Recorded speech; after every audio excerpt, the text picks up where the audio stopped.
rekan-rekan semua, selamat datang kembali di channel Warta Coding, channel yang memuat informasi seputar dunia internet, dunia teknik informatika, tutorial-tutorial pemrograman, tutorial desain grafis, cara mencari uang di internet, dan lain-lain.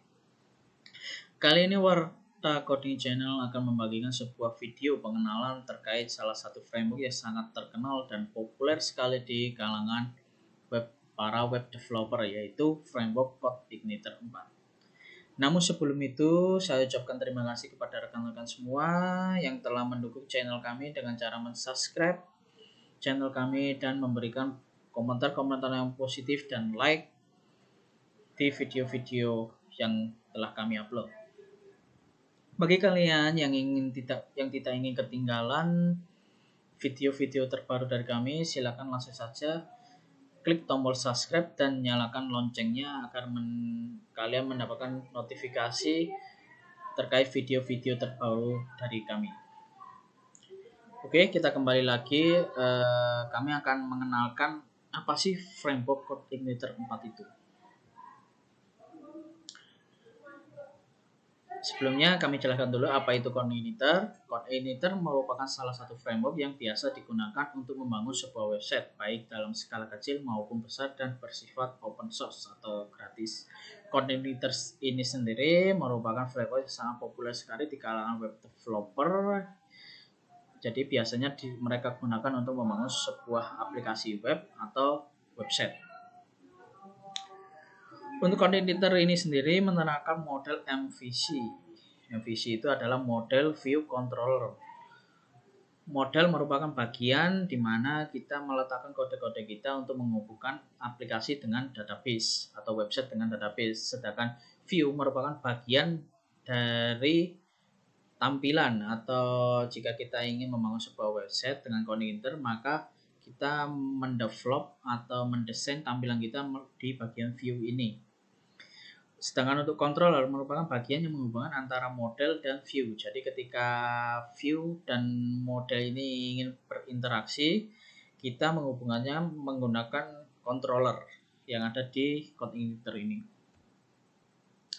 Kemudian untuk versi dari CodeIgniter ini sendiri ada versi 2, versi pertama dari CodeIgniter, kemudian versi 3, versi yang sampai saat ini mungkin masih populer sekali di para web developer. Kemudian versi yang paling terbaru dari CodeIgniter adalah versi 4. Jadi kita mungkin setelah ini kita akan membahas terkait versi yang paling terbaru, yaitu versi CodeIgniter 4, versi yang masih dibilang baru dan belum banyak orang yang memahami.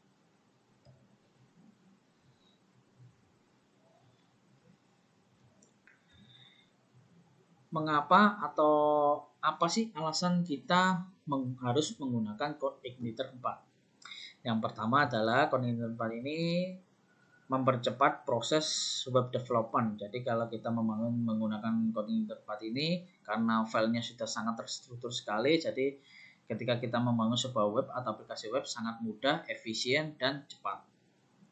Yang ketiga, karena ukuran file dari CodeIgniter 4 ini sangat kecil, sekitar kurang lebih adalah 2 MB. Kemudian CodeIgniter 4 ini juga memiliki dokumentasi yang sangat lengkap dan bagus. Jadi para developer yang memiliki masalah atau belum menguasai CodeIgniter 4 ini bisa melihat langsung dokumentasi dari CodeIgniter 4 ini.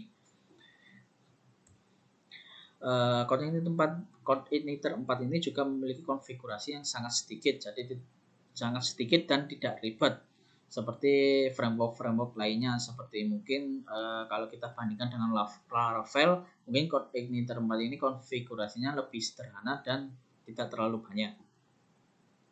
Kemudian CodeIgniter 4 ini juga memiliki sistem keamanan yang baik, sistem keamanan yang telah dikembangkan lebih lanjut lagi oleh developernya. Jadi keamanannya di CodeIgniter 4 ini juga dinilai sangat baik oleh para developer.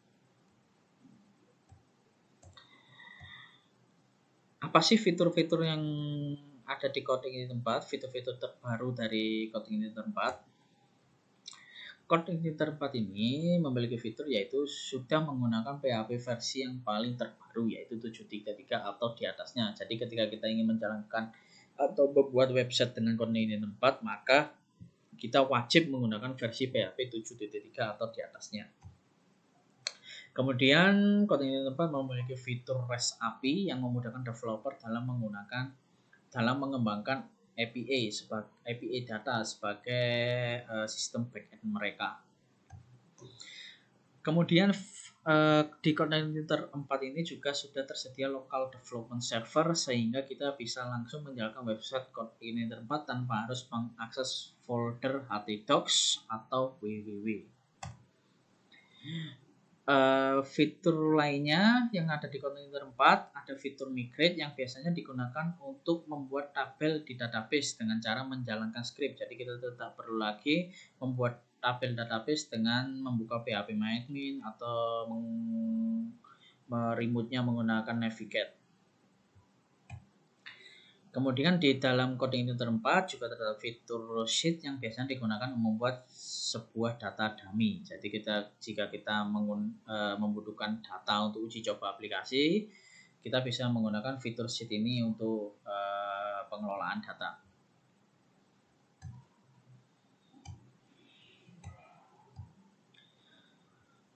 Di Coordinator 4 ini memiliki beberapa struktur folder atau beberapa folder yang perlu kita perhatikan dan kita ketahui.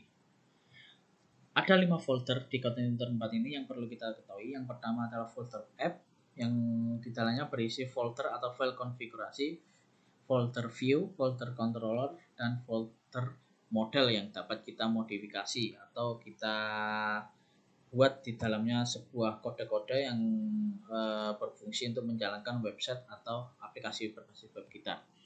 Kemudian ada folder system yang berisi file-file atau folder system yang tidak dapat kita ubah-ubah. Jadi ini sifatnya sudah paten dari framework ini. Kemudian yang ketiga ada folder public, folder yang berisi file-file yang nantinya akan diakses oleh browser seperti index.php atau file HTTP access.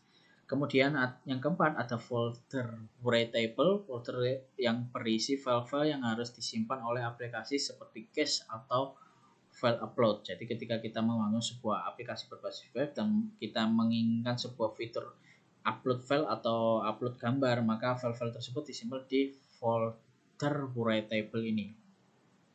Kemudian yang kelima ada folder test. Dan di dalamnya biasanya berisi file-file test jika kita ingin mengembangkan aplikasi dengan berbagai metode.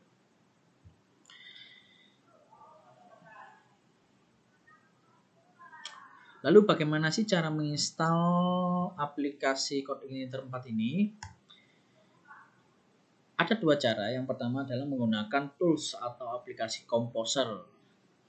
Jadi jika kita ingin menginstal framework Coordinator 4 ini menggunakan Composer, maka kita harus menginstal Composer terlebih dahulu.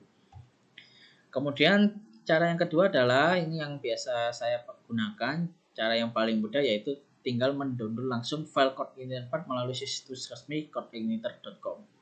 Untuk cara-cara menginstalnya bagaimana, step by stepnya seperti apa, mungkin akan kami tunjukkan di video-video tutorial Coordinator 4 selanjutnya.